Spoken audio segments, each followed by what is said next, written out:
Pitong katao ang nasawi sa Northwestern Europe matapos manalasa ang Storm Kiran. Tunghayan sa Globalita. Hindi nakaligtas sa baha ang Tuscany City sa Italy matapos manalasa ang Storm Kiran. Dahil sa malakas na buhos ng ulan, pinaha ang mga bahay, eskwelahan, establisimento maging ang airport. Isang matandang babae rin ang nasawi matapos na matrap sa kaninang bahay. Sa buong Northwestern Europe, 7 ang naitalang nasawi dahil sa Storm Kiran. Hindi inaasahan ng mga scientist ang negatibong epekto ng contra-air pollution campaign ng China. Matapos kasing bawasan ng sulfur dioxide emission ng mga factory, industrial facility at power plants sa China mula 2014, na-monitor ng mga scientist ang pagtaas ng temperatura hindi lang sa China kundi maging sa mga karatig rehiyon.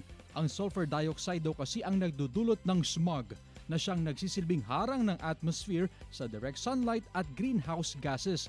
Hindi inaasahang mapapalala nito ang global warming na hinahanapan na ngayon ng sagot. Chris Zuniga para sa Mornings with GMA Regional TV.